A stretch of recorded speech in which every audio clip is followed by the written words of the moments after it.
Giants 23, Washington 20. Welcome to Talking Giants, presented by John Boy Media. I'm your host, Bobby Skinner, here with my co-host, Justin Pennick. Victory, baby. It's another victory podcast. I don't care that if it's against Washington. A win is a win. I see some people calling this an ugly win. I kind of disagree with that. I feel like it was, they came back, but I feel like it wasn't like an ugly win. It just wasn't a blowout, and we're the New York Giants. We're not going to blow teams out, at least not this year. Anyways, Justin, how you feeling? I feel like I'm not like overly hyped, but I'm also like I don't really feel bad about any part of this game. No. I think the first win of the year, sometimes you feel grimy if it didn't get done in the smoothest of ways. But then the second win of the year, 9 weeks in, the second win of the year, though, you're like, oh, we won. And it's like, okay, let's move forward. Largely where my brain is I'm excited. I'm excited to play next week. Sometimes when the Giants play a football game on Sunday, it's like, I really don't want Sunday to come, but I like the Giants. But no, it's like, no, I'm at a point where we are playing a team that is in first place in the NFC East next week, and the Giants are less than 3 games back. I'm excited. Yeah, I'm excited too. I know that it's just Washington, but like I was saying that how it's not an ugly win. I feel like an ugly win is where it's like there's something that was really negative that we got to talk about, Like the last Washington games, like this offense was really bad, and we got saved late in the game by that takeout a touchdown. I don't have anything that, like, there's stuff we're going to nitpick at and be like, didn't really understand this or didn't like that. But there's no one area of this game where it's like, what the hell was the issue here? Like, so I don't feel like it's an ugly win just because they like Terry McLaurin had a big play that, put them back in, and then they had another touchdown drive. It's like, well, because we had more turnovers than them. It's like, yeah, that's football. And we've gotten screwed by that in the past. This game, we didn't have any turnovers, which we'll talk about with Jones. And we got turnovers. That's not ugly. That's how you win a football game. So yeah, and also the point that Research Rick, friend of the program, had, he just tweeted this out a little while ago. He said 3 of the and he didn't say it, it's true. 3 of the Giants' turnovers that they forced either came within the final minute of the first half or the final 2.5 minutes in the second half. So that's 3 turnovers that, it's not basically saying, oh, Washington turned the ball over so many times where the Giants had all these opportunities to then go and put points on the board. It was really only twice. And the twice when Washington turned over the ball in the first half, the Giants actually put 10 points on the board. And that's partially why we got off to such a big lead. Eventually it was 20-3. So I kind of thought it was, a messy win, a bad win, kind of at the end of it. And there's a few nitpicking points, like I said, that we have about big chunk plays that the defense allowed. Before today, the Giants allowed 5 plays of 30-plus yards on the defensive side of the ball. I'm pretty sure they allowed 4 or 5 30-yard plays on the defensive side of the ball today, just today, compared to the first 8 weeks of the season. Cam Sims had 4 catches in his career leading up. Danny picks Cam Sims every time, and I'm like, this idiot. Danny took Cam Sims and Alfred Morris in our fantasy draft, and it's like, oh, those are actually his best 2 picks. Yeah, and with the Giants offense, they only had 3 passing attempts that were 10+ air yards today. Jones did complete 2 of them. One of them was to Austin Mack. The other one was a touchdown. And I'm pretty sure the other one was a drop by Evan Ingram. So Jones went 2 for 3 with 66 yards and the touchdown with the Evan Ingram drop when targeting and throwing the ball for longer than 10 yards down the field. So, again, a little nitpicking point where my big thing with the offense is this offense is still being held back by the fact that they are not a big play, explosive play offense. And Washington got themselves back in this game because today they were a big play, explosive play offense. That's where the game really, really went awry. Right. Well, the issue is it's hard to see on TV where it's like, I don't know what big plays they were passing up on, you know what I'm saying, for the Giants. And we can get into Jones. But he was getting the ball out, it seemed like, fairly quickly on some plays. And there was plays where they did have the ball downfield. Like I always talk about, like, going vertical doesn't mean throwing the ball deep. Where, like, they were going vertical, and then the check down was open. Right. And, the check down turned into an 8 and 9 yard gain. So it was kind of like taking what they gave us. Jones had an average time to throw of 2.48 seconds. So it was from start to finish. He was getting the ball in his hands out, in his hands out. It wasn't just like a tale of two halves like it was last week. So that was good, and we kind of wanted Jones to do a little bit more of this last year, where just take what is in front of you, but also not putting your team and not putting the football team in bad situations with forcing balls, just like he did last week with his multiple interceptions. He did fumble, but he recovered it. So this is Daniel Jones' second game of his NFL career. The first came actually in Washington last year, week 16, where he didn't cause a single turnover. So good for Daniel Jones. That's what we wanted to see today. Yeah, and big picture with Jones, like we said, like Tampa was a low moment. It's like, okay, you got 8 games rest of the season. Let's see who you are. So I don't think, like, if you're against Jones, I'm not expecting you to like change your opinion because of this game. But it was a good, solid game for Jones. He didn't light it up, but it was a good game. 23 for 34, 212 yards, a touchdown, 0 receptions, 0 turnovers. And then in the second half, 11 for 12 with 69 yards. So not a ton of yards, but he was completing the ball.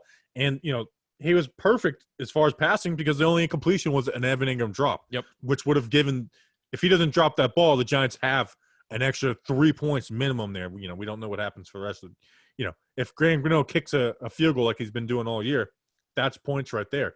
So he took some sacks, threw the ball away. Like it wasn't like scrambling and throwing the ball out of the end zone, but there was like 3 or 4 times where it was tight, like Shepard was tight, and he just threw it at their feet in the ground, which was good. Like, and those weren't like throws that were like easy. Like those were throws that in the past Jones would just force it in there, and it would end up being an interception or a ball tipped up.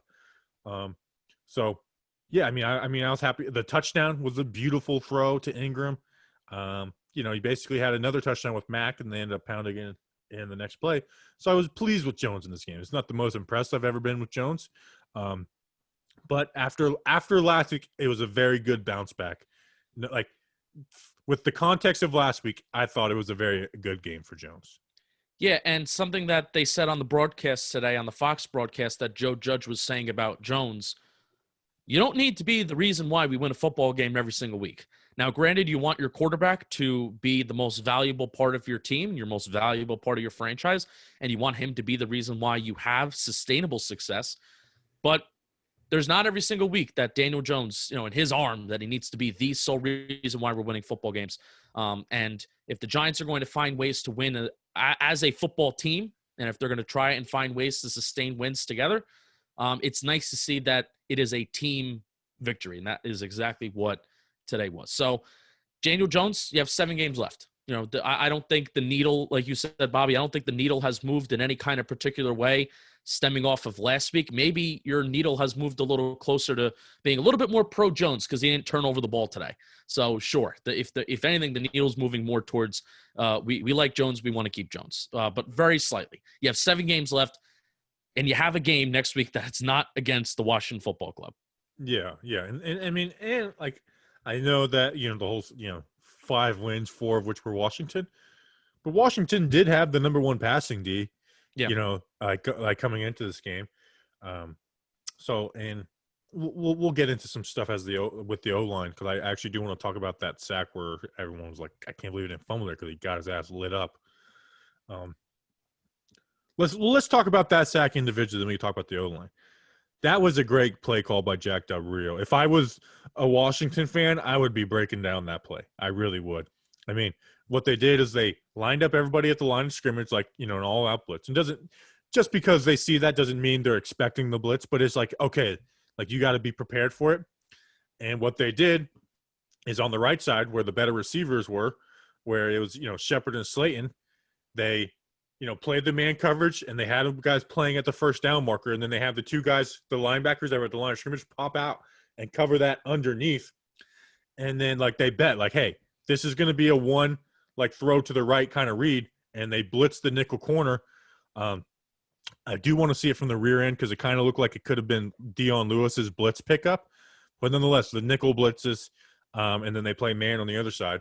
So even if he does, like that play, like he was probably going to take a sack even if they did pick that up, unless they just had time. But nonetheless, that was a really good play by Del Rio. that wasn't on the offensive. I'm actually going to send that clip around to see like who was the issue on here. Did Nick Gates not set the protection correctly? Did Jones, or was it just like I said, Washington calling up a good play? Are you're talking about the one where Jones? The last drive, third down. Okay, yeah, okay, got it. Yeah. Just wanted to be sure. One where it's like I can't believe he didn't fumble that because he got lit up on that play. Right. Let's talk about the O-line, man. I feel freaking good about, especially Andrew Thomas and Matt Parrott, man. Andrew Thomas, 2 full games he put together really well. I mean, I don't use PFF's pressure metrics because I think they're just too liberal with it. I use Pro Football Reference. But when they say that neither of these guys give him pressure, that's pretty impressive. Thomas, and this is against, Chase Young. Chase Young was a nobody in this game, a nobody. And you'll look at the box score and say he had 1 sack. The 1 sack he had was on the ball that Jones fumbled, and then he got on top of it. And then Chase Young just ran from the other side and was the first person to touch him to make him down by contact. So Chase Young did 0. Outside of that, he had 1 tackle. And Andrew Thomas was handling him. When Parrott was going up against him, he was Fleming. Fleming was handled him. I mean, that was fun. That was fun to watch those guys. I cannot wait to break it down. I mean, Parrott looked good. Thomas was, moving guys in the run, and doing he looked like himself. I was going through a few plays after the game. It wasn't like the perfect technique, but it looked like who Andrew Thomas was, who was like, hey, it doesn't always look the prettiest, but because of his athleticism and strength, he gets the job done. So that's really encouraging, for this guy who was, people were, throwing out the Eric Flowers, and I know that was premature no matter what, but that's how bad he was playing, where people are like, I can't believe we did this again. To put together 2 games in a row is huge for his confidence, and I'm glad that this one is on a win. And I mean, you got to really feel good. And if Matt Parrott can be the starting right tackle, I mean, damn, that changes the way you draft. That changes the projection of this team going forward. If you have 2 rookie tackles who is like, these are our guys. These are our guys, man. So I'm very impressed with Andrew Thomas. And to clean up the one other sack where it was like Chase Young ran free and it was like the fake reverse, I went back and watched that. That was a screenplay. And you could go on I actually put it on Twitter if you want to go look at it. That was a screenplay. I mean, they covered the screen perfectly. And it was just like, Jones just, instead of throwing an interception or doing something stupid, Jones just ate the sack. So that sack goes on nobody. That sack goes on Washington covering the screenplay good. So basically, long story short, man, is I am so happy to see Andrew Thomas and Matt Parrott out there playing well. Yeah, so Washington only had 2 sacks today, right? That one, they count the one where Jones fumbled and got on top of it, and then that screenplay. And then the DB blitzing. So then they had 3 sacks. But they may not have counted the screenplay as a sack. Yeah, in a way, that stupid flea flicker, I don't even count that. I do, because Shane Lemieux got beat bad on okay, that play. all right, then we'll count. So 3. I mean, but Bobby, for going up against such a talented interior defensive line crew that they have, plus the 3-man rotation of Ryan Kerrigan, Montez Sweat, and Chase Young. If Ryan Kerrigan is on the Giants, I guarantee he has like 6-7 sacks. He'd be the best pass rusher. We would be buying his jersey. We would be screaming his name. But he's 3rd on the depth chart for edge rushers and outside linebacker in Washington. So to have 3 sacks and for Andrew Thomas to take substantial steps forward, it's kind of nice to see. Bobby, what I kind of want to hear from you, and I guess this can be something that we continue to clean up on Wednesday's show, depending on what kind of mailbag questions we get. But there was a point in the game, I think particularly second, third quarter, where I'm thinking to myself, and you know me, I am a throw the ball guy. Throwing the ball is just so much more efficient. It's just so much more effective than running the ball.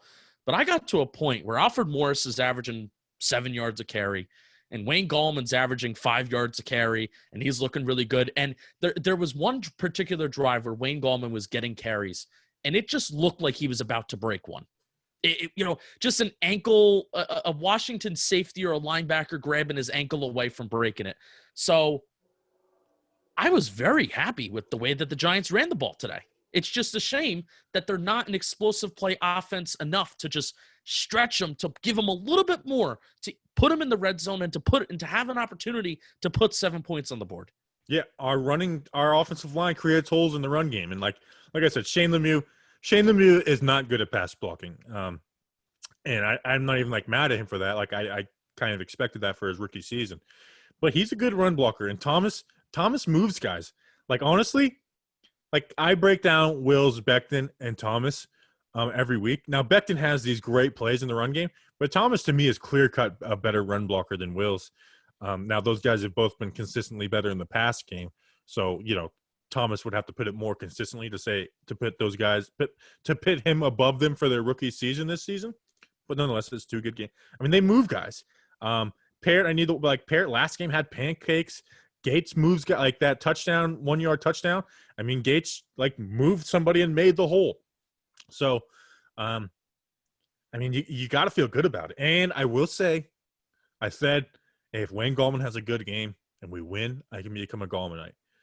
But I regret to inform you, Alfred Morris had 7.44 yards per carry. Yeah. Wayne Gallman had 4.85.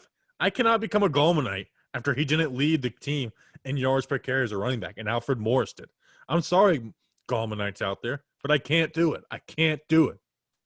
Second game in a row where Wayne Gallman gets a touchdown on the Austin Mack was down.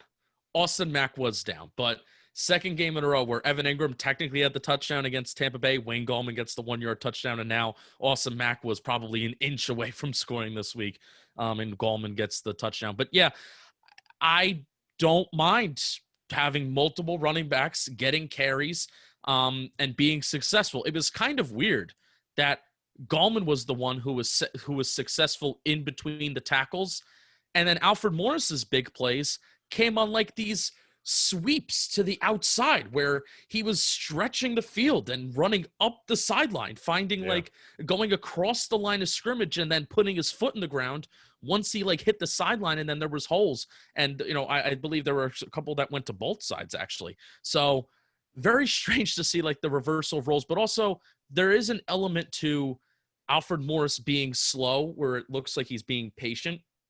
Sometimes it takes some time for plays to develop. And I was looking on NFL Next Gen stats. Since Wayne Gallman did get more than 10 rushing attempts, some of his metrics is listed on the website. And what I did like from Wayne Gallman is that even though his rushing yards over expected numbers weren't really awesome, but I liked how he was one of the running backs in the National Football League from this past weekend that spent the least amount of time behind the line of scrimmage. That was nice. That when he got the ball, he was just going forward and he was charging forward. That was nice to see. And it's all we want out of a rushing game. We want 4 or 5 yards, chunk plays. That's what we've been missing for the past however many years. Yeah, I mean the O-line is putting together holes and making it possible for these guys. And Bobby, it's also not just happening against Dallas, right? It happened last week against Tampa, had over 100 rushing yards, had 102 rushing yards against Tampa last week when they've been averaging 66 yards on the ground per game. And then this week against Washington, who they may be more known for having a good pass defense, but you can't deny the front seven that they have, particularly their defensive line. You can't deny it. So they're doing it against good football teams. Yeah. Yeah, for sure. So that's been encouraging. And O-line, the whole preseason, not having a preseason in camp, I thought that was just kind of like the bad teams use that as an excuse, and the good, where it's like, well, the good teams didn't get that either, It does impact the O-line the most, and I think we know that. So yeah, the O-line takes time, and especially and a lot of times the tight ends have been the part that have been screwing up the offensive line and the run game. Caden Smith was used a lot today, and Joe Judge talked about that after the game. I think they're not. I don't have Evan Ingram's snap share on the top of my head, but you are starting to get the feeling that they are using Caden Smith and Levine Toilolo a lot more on running downs than relying on Evan Ingram on making a block. And I think that's been obviously helping. Yeah. Well, you mentioned tight ends. Evan Ingram, 5 catches for 48 yards and 1 touchdown on 10 targets, man. The touchdown was beautiful. 10 targets? 10? Yeah. But there was a couple times where Jones was throwing it at their feet away, so you don't really remember those. I think he even had a missed throw to the sideline it was irrelevant, but it made me was like, oh, Jones throwing to the sideline. So there was also that too, but still, the touchdown was beautiful, but his drops are so costly, man. I mean, that was so close to being an interception. In reality, that should have been an interception. The drop that he pops it up, and then the other one, like I said, Jones was 11 for 12 in the second half, and that drop took points off the board for the Giants. Like that, he catches that ball, they're in field goal range, and they end up punting on that drive. Now they should have went for it on that drive on fourth down, anyways. But man, he's in his own. He's got to be in his own head.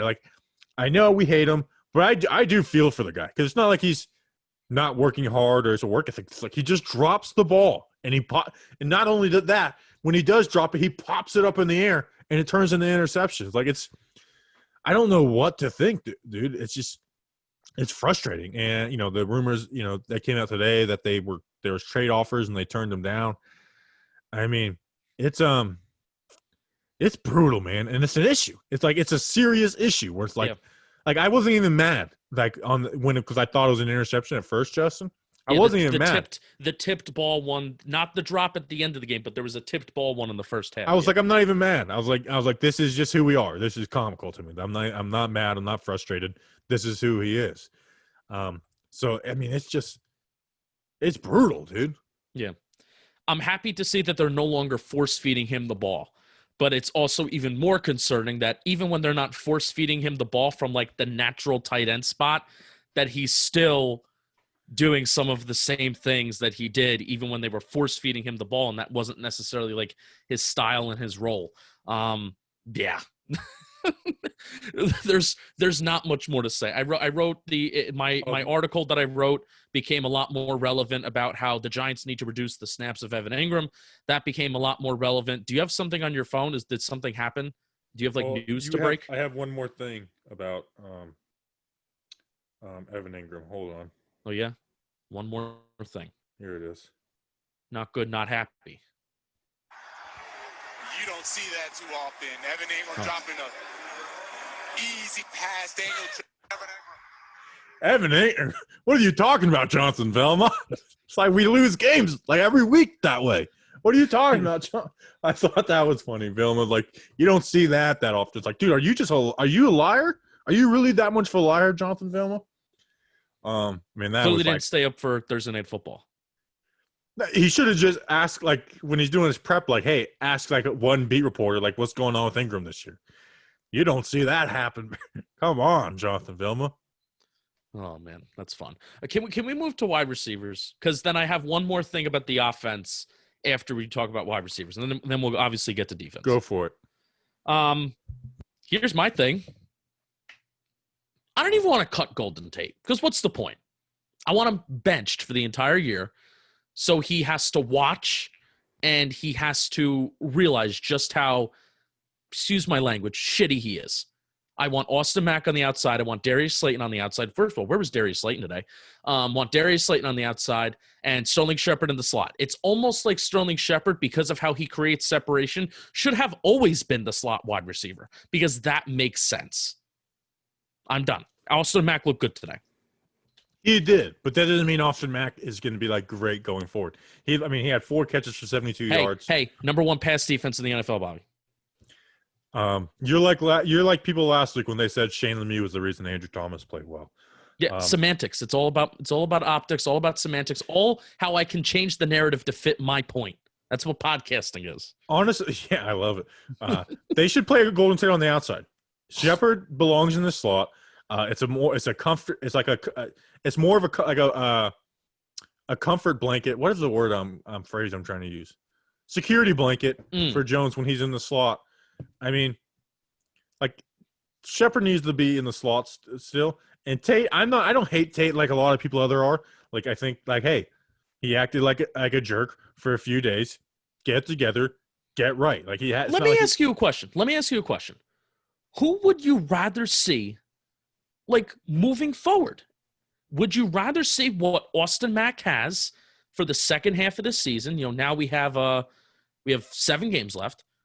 Would you rather see what Austin Mack has as an outside wide receiver because that's where he kind of fits? Or would you rather see Golden Tate, who has 7 games left of his time in New York Blue, put him at outside wide receiver when that's not even his preferred spot to begin with? What would you rather see? I mean, I also, as much as Austin Mack had a good game today, he had 1 catch for 1 yard the last 3 weeks. So that's my thing. Tate is better than Austin Mack. I mean, that's, to me, As an outside wide receiver? I mean, that's basically the way Golden Tate has been used this year, is as an outside wide receiver playing in the slot. I mean, that's how he's used vertically on these wheels and like slants and like Makes no sense. The stuff he does, there's no reason for him to not be able to do that stuff on the outside. So, I mean, I don't know. I mean, I'm not gonna be mad if they use him more, but I don't hate Golden Tate for this past week. Like we said before this game, what his wife did was worse than anything Tate did. Like the throwing, that was one game. He hasn't had that bad body language his whole career as a Giant. So like I said, I'm fine. I'm fine with the Joe Judge decision to suspend him for this game. I'm not mad about that. I'm thrilled. But I also understand it wasn't the worst thing in the world, and it's not like he's a huge repeat offender. Hey, guess what? You want to know Austin Mack's average separation today? 3.74 yards. And they're not just tracking these guys on when they're targeted. They're not just tracking these guys when they're targeted. They're tracking these guys on all plays. And Austin Mack's average separation was 3.74 yards. I don't know if Golden Tate has ever gotten an average separation of 3.74 yards in his life. This includes high school and Pop Warner. Yeah, well, Austin Mack's playing on the outside. How about that? I think you're wrong, and I think I'm right, and I think that's why you're shutting down. No, I just don't. We argued about Golden Tate on Friday. I really don't feel like after a win when he didn't play. So hopefully Golden Tate comes back and makes an impact, and Austin Mack makes an impact. How about that? How about that? After these last 3 weeks, I was like, hey, let's move on from Mack and play Victor or Dylan or somebody.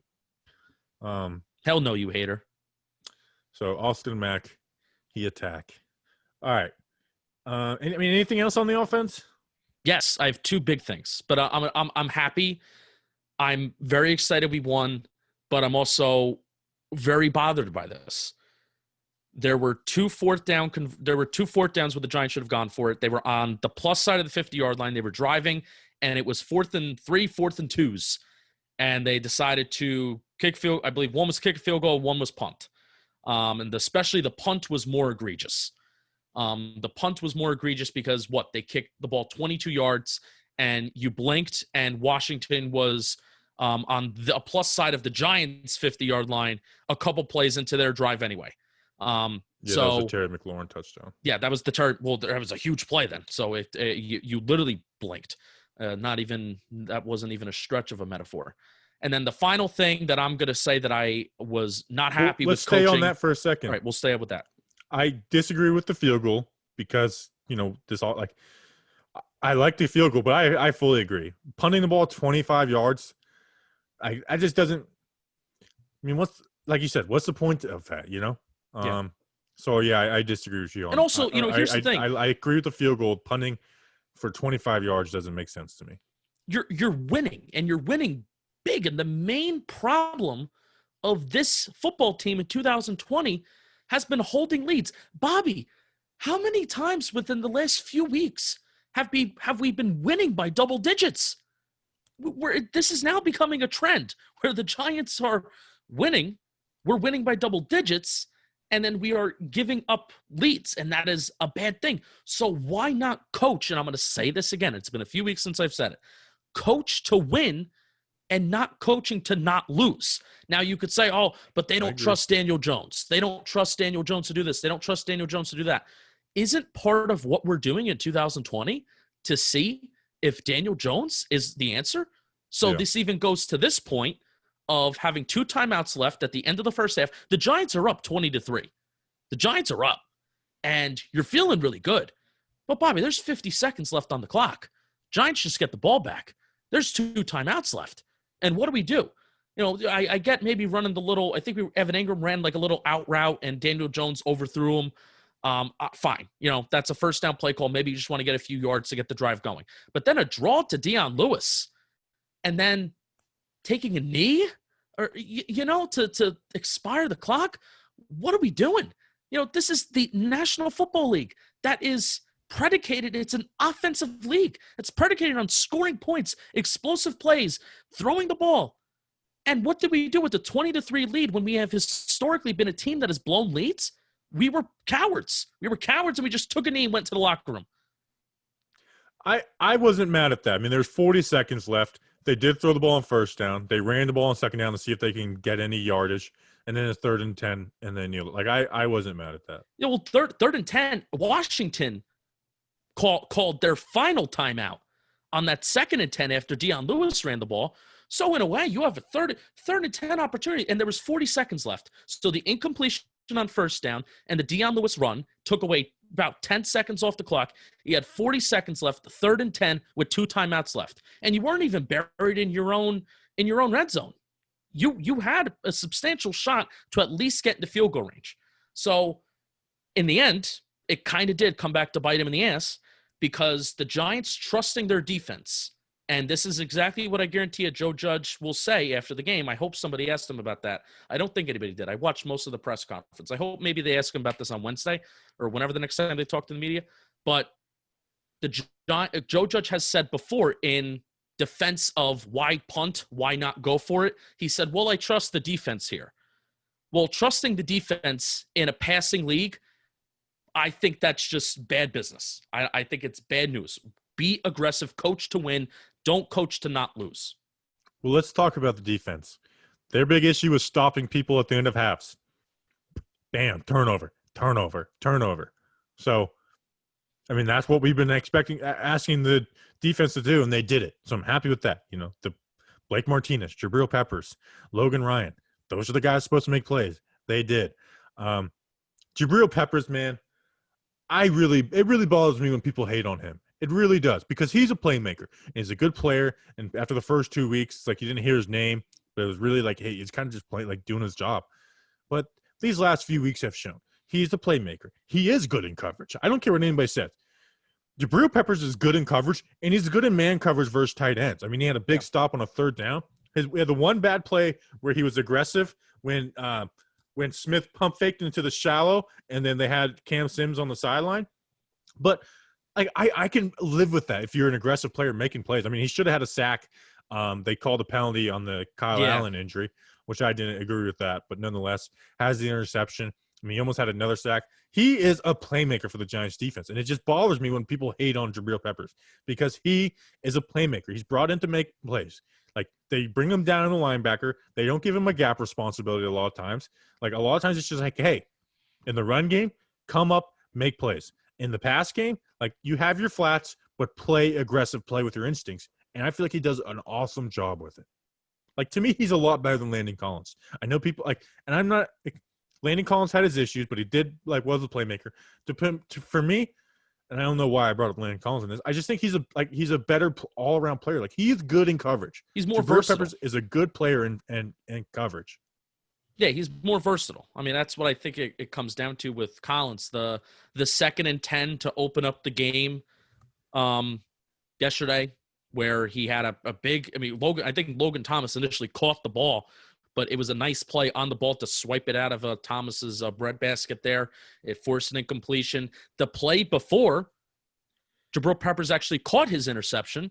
He had another pass deflection that was on a very similar play over the middle of the field. And then the next play, I believe it was a 3rd down, Jabril Peppers comes up with the interception, one of the 2 game-winning interceptions.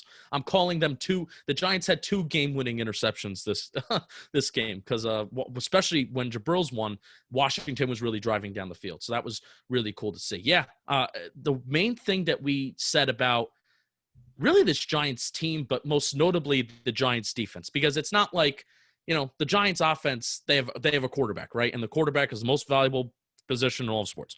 But Giants defense, what we were really looking for is individual effort and a player to make individual plays and to be a playmaker outside of what a defensive coordinator can scheme up. That's what we were really looking for this year. And, this is on, whole Dave Gettleman's batting average, et cetera, et cetera, et cetera. Blake Martinez, Leonard Williams, Jabril Peppers, Logan Ryan. 4 guys that James were Bradbury, too. studs. And Brad, the fact that, you don't even hear Bradbury's name, McLaurin, the plays that McLaurin, I feel, had big plays. Feel like Bradbury wasn't even covering McLaurin, which is McLaurin's a beast, dude. I know every Yeah. time we play Washington, I say it. That guy's on another team, and the whole league is talking about him. And I said this last year because, Slayton had a really good rookie year. He had more touchdowns, and then there was oh, how can you say Slayton's or McLaurin's better than Slayton? But I mean, from last year, I thought McLaurin was better than Slayton. And I think not by a lot, but I think it's for me, it's clear. And Slayton only had 1 catch, 6 yards today, but the rest of the offense worked well. So, and I'm excited to see the all-22 because I think they were shading Slayton a little bit. But anyways, the point I'm making is McLaurin's a beast, dude. Dave got that guy is really good, and I hope he has success somewhere else other than Washington. That's what I'm saying. Well, if he stays in Washington, he's going to be a problem. Peppers, like we said, played really, really well. Playmaker, individual effort, absolutely awesome. The last couple weeks, he's been stringing together really good games too. Can we go to Logan Ryan? The story that came out this week with his family. He had, his wife flew down to Florida so she could vote down in Florida, but then she had really had bad stomach pains and she needed to get emergency surgery. But then Logan Ryan and his wife, they were communicating. They didn't know what to do. They didn't know what to do. They were in separate states. And then it turns out that Logan Ryan actually called the Giants trainer, and the Giants trainer said, hey, your wife should go to the hospital. So then there was that communication on that end. And I think they might have called late at night. It turns out that the wife is okay. His wife, Ashley, and daughter, Avery, everybody's fine. And Logan Ryan had an awesome, awesome game. And again, that's another guy that's been stringing together really good games. Games like today, Bobby, especially seeing, how touched a lot of people were about that Logan Ryan story this week, and then seeing how it comes full circle today, and it came in a win, and his interception came in such a pivotal moment. It's this is why we like the Giants. And sure, you can call it cheesy, you can call it corny. This is why we bleed blue. This is why we love the Giants. This is the Giants being that stand-up class organization that we heard about in 2007 and 2011, except, you hear about those things when you're winning. You don't like to talk about those things when you're losing. That was such an awesome moment today. Yeah, it really was. Happy for him. How about another guy? My guy, Leonard Williams. I said going into the season, said, cool. You get pressures. Cool. You stop and run. You got to get there and make sacks happen. And my man has made sacks happen. He's on pace for 9 sacks this year. He's going to get over 10. 5 in 9 games. I mean, he's just a sack machine. He attack and he sack. I want to find a tweet that I had from over the summer. I want to find it. But the sack that Leonard Williams did have today, it was on a double team. He was practically getting held. He was being held by both of the players that wow. Well, this was a bold. I'm sorry. That was not the bold take. What was it? What was my take from over the summer? But he was being double teamed. I'm really trying to find it. Editing note. I have to find it. Let me see if I can find it. I'm feeling wild, and I want all of you to receipt keepers to bookmark this one. Leonard Williams will become a player that is well-liked in 2020 because of his good play. If I'm wrong, give me all the smoke. I'm pretty sure I also had a sack projection at 1.2, but that was my take. Where you still have some negative Nancy's that are like, well, we don't recognize we recognize that Leonard Williams is playing well, but we still don't like the trade. Blah blah blah. Shut up. Shut your face. Shut your face. Shut your face. I don't want to hear it at this point. That was over a year ago. Leonard Williams is becoming a football player that is becoming well-liked because he is playing well. That was my big take from the year. I knew that he was going to get sacks this year because he got the pressures, because he got the QB hits last year. And most of the time, success like that, even if it doesn't result in sacks one year, it most likely will result in sacks in another year. So, Justin, though, the issue is you trade for him, then he gets all the leverage, and now he's going to get a big we might have to let him go because it's a big contract. Which I don't care. That's why the trade is a mistake, Justin. Keep him. Trade is a mistake. Keep him. If he finds a way to get 10 sacks or more this year, because he is on pace to do that. If he finds a way to get 10 sacks or more this year, I'm sorry. You need to keep him. Nah. Sacks are random, dude. Don't you know that? Just let another 10-sack player go. You know, like we waited how many months to get Marcus Golden Justin, back? you should know out of all people, sacks are random. Sacks don't matter. Not exactly. No, Show me another guy on the Giants. And I know you're being sarcastic, but there are people that do say this.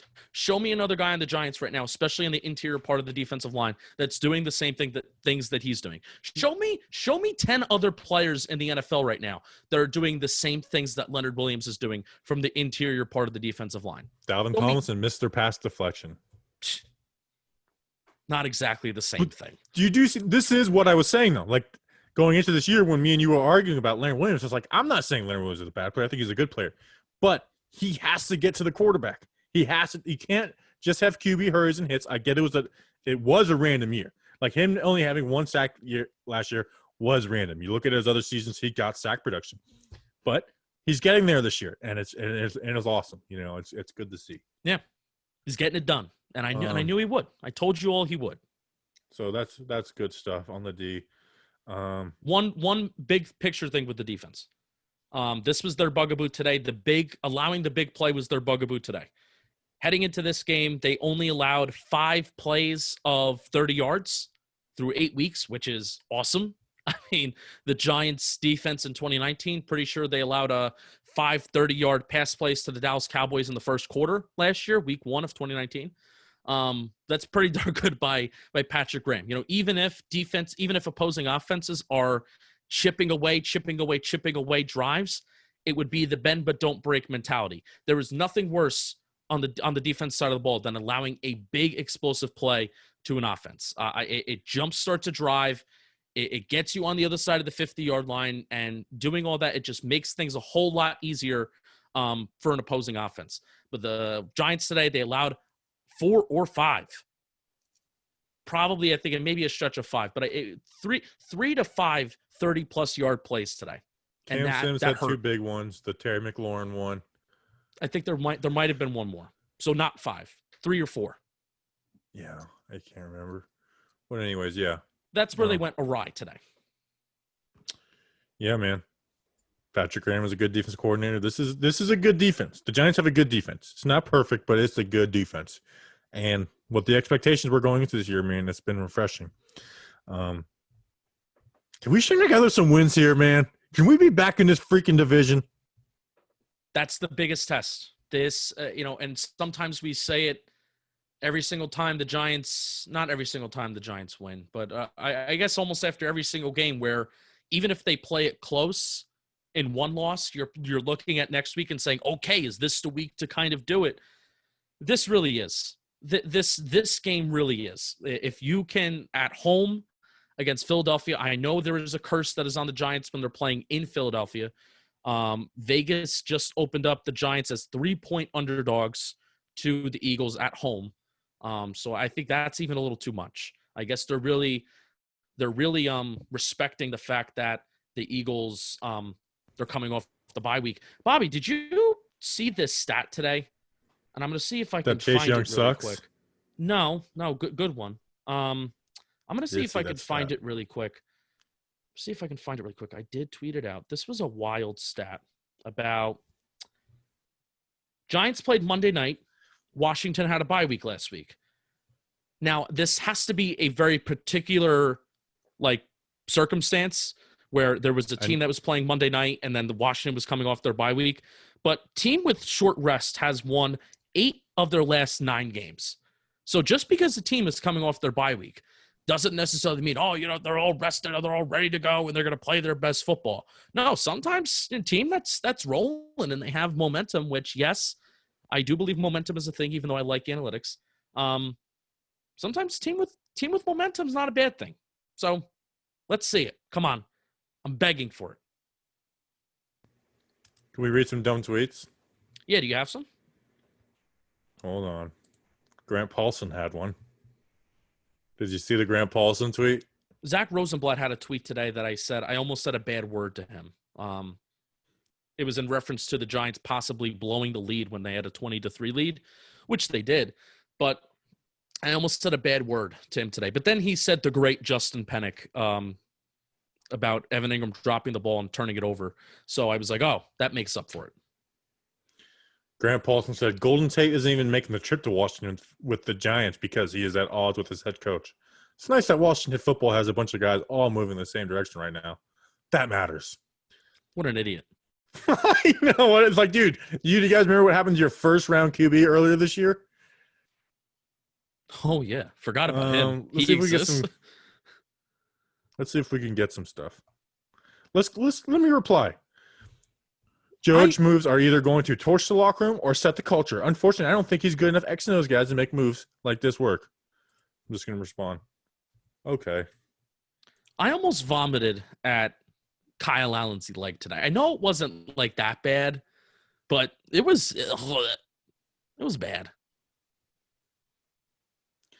Let's go. Come on. Let's find one. People were going after his neck. I loved it. Good. What he doesn't know that Golden Tate's going to be benched for the rest of the season. That's what he doesn't know. For a team that's 2-5, it feels like we're much better. I'm going to reply. You're not. What that? How do you like that? How do you guys like that? Any other dumb tweets we can go at? Let's see. We're at the 46-minute mark. I got to find one more dumb tweet. One more dumb tweet. There's JPP jokes happening right now. I did. I said that's classless. Classless jokes. If Jason Pierre-Paul has 10 fingers, that's 6 points for Tampa. Eric Eager at PFF Eric. Another guy who freaking talk and didn't do nothing. Guarantee you, all you people making fun of JPP with not having 10 fingers, he beat the shit out of you. Guarantee you. I don't know. I think I could take JPP. Well, not you. You are a mammoth of a human being. I know, but I couldn't take JPP. You're also a guy that I can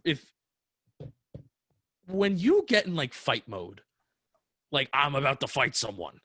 I also haven't been in a fight in like 7 years, so like it could all be in my mind of like, 7 years ago, and then it's like 28-year-old me gets in. I'm like tired after 5 seconds. No, I think the fact that it has been 7 years, that you have so much pent-up aggression in you that if you had the opportunity to go at it with JPP, why are we saying JPP in this instance? But no, you're really mad at him for what he stop the madness. I cannot beat JPP in a fight. No, but it's 7 years of pent-up aggression, and you haven't gotten into a fight since then. I think you would maybe make it like 10. There would be 10 seconds that would go by that would be like, oh, he's got a shot here, and then after that you get tired, and it would just be bad.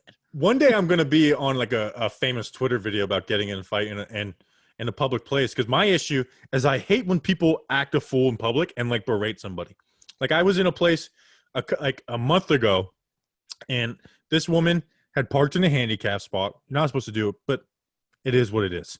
Some guy walks in there and gets right by, like, excuse me, you just parked in the handicap parking place, and she's just like ignoring this guy berating her, and I'm like, don't say anything, Bobby.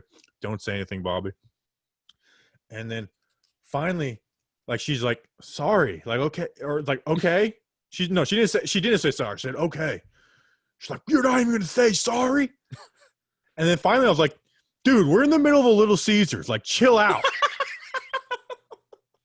and he looked at me and he was like, all she had to do was say sorry. I was like, no, she wouldn't. Your crazy ass would have still been going off if she said sorry. And then he walked out.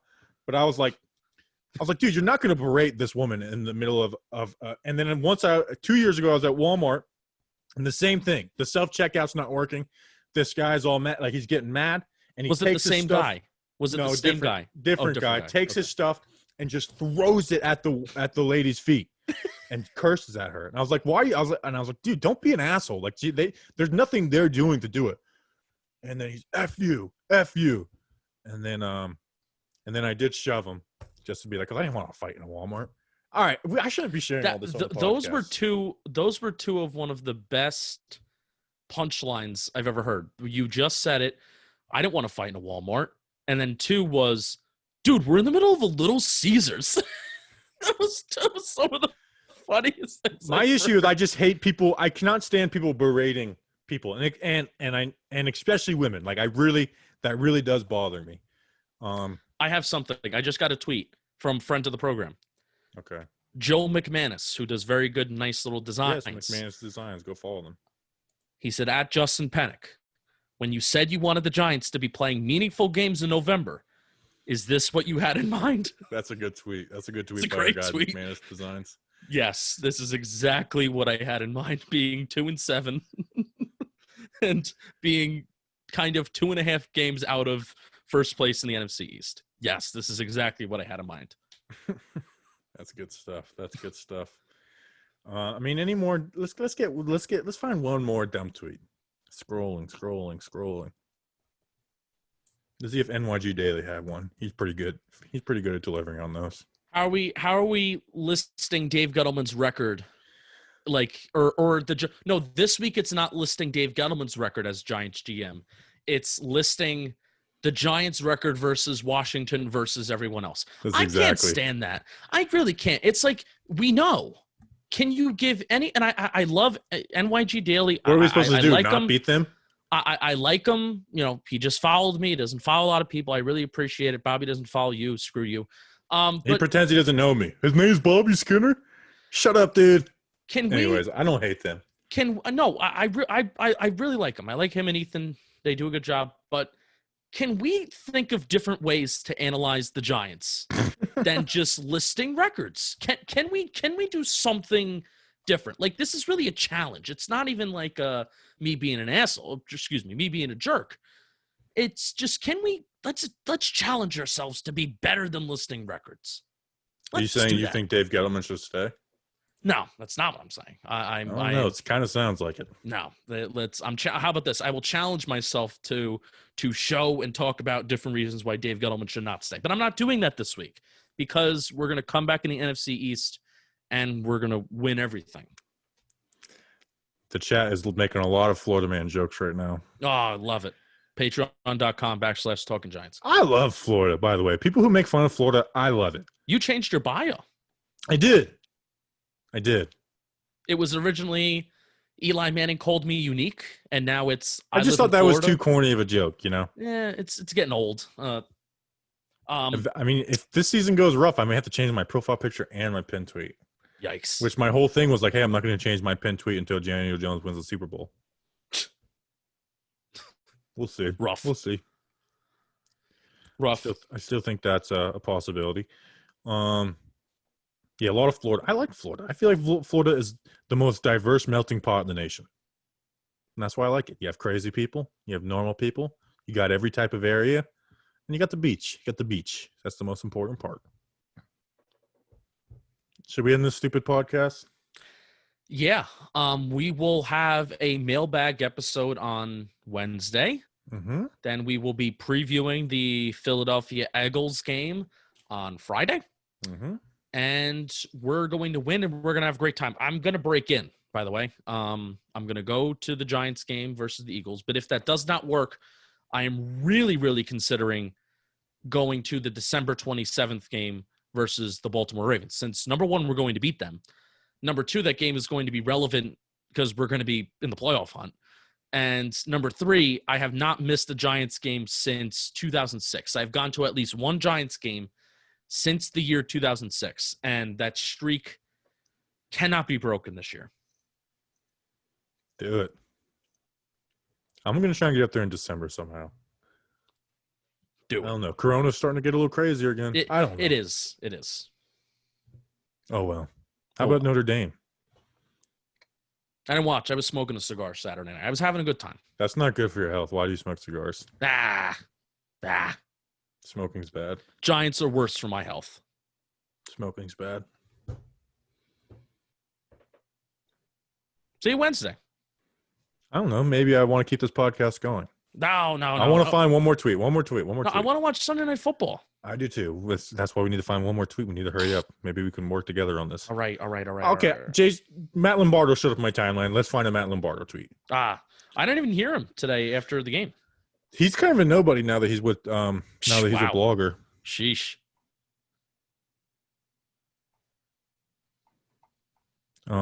This is tough.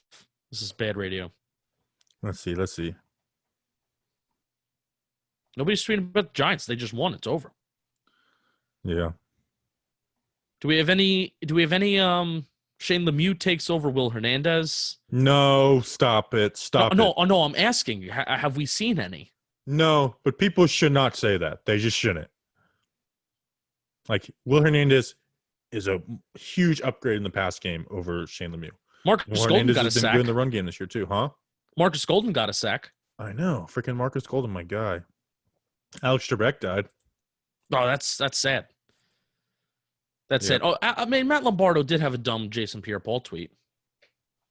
Yeah, but I mean, kind of everybody did. Yeah. All these people making these jokes, and they're the same people saying it was a disgrace for me to post a picture of fireworks. Wait. One of the things that we didn't talk about, Washington's fumble that they had on their first drive.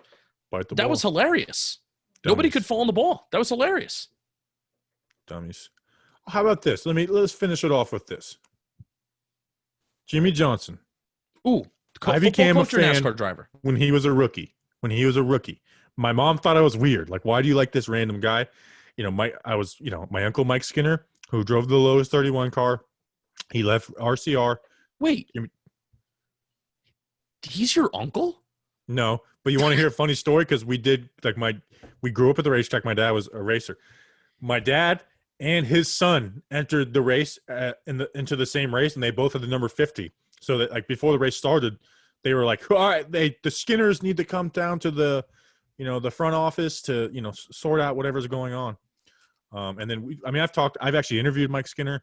Like, there was a wreck out. Like, we sat there and talked with Mike Skinner for like 30 minutes. Like, so he's a cool dude. But anyways, I just became a Jimmy Johnson fan. The guy turned into a 7-time champion. Last race today. So that got me a little emotional. Go Jimmy Johnson. One last This is time. Jimmy Johnson, the NASCAR driver, not Jimmy Johnson, the football coach. Yep. Okay, just to clarify, if you didn't know at home. Yep. I do think he went off a little early, but I guess he decided to go off on top. He didn't win last year, didn't win this year, so he didn't want to have like 5 years of going downhill. So I respect him for going out on top. Yeah. A lot of these racers, like I think Junior is setting a precedent. Like, Junior kind of retired kind of early, but he had like concussion issues. And before, so I think these guys, what was that? Well, before it used to be these guys went forever, where I'm like, yeah. Dale went forever, Martin, Rusty Wallace, like they all just went forever and ever. And then I think now guys are just kind of getting out a little younger, Yeah, Gordon's back was screwed up. Tony Stewart's leg was screwed up because he was also. Those guys kind of stopped young too, Yeah, but that's what I'm saying. Like, I think there's a precedent of getting out of the sport sooner rather than later. Talking NASCAR, I'm excited for. And they still race and stuff like that. They hit the dirt track, like those. Yeah. That's where they have more fun, is out there on the dirt tracks. And stuff. I think Johnson's actually going to go Indy full time. Yeah, he's going to be racing the road courses, which I'll definitely be interested in watching. But I did want to see him run the 500 and stuff. But I'll definitely be tuning in for that. Yeah, talking NASCAR. Yeah. All right, that's the show. We appreciate you guys. We'll be back on Wednesday with a mailbag cleanup episode. Leave a voicemail, all that good stuff. We appreciate you guys. We'll see you guys on Wednesday. Until then, let's go Big Blue.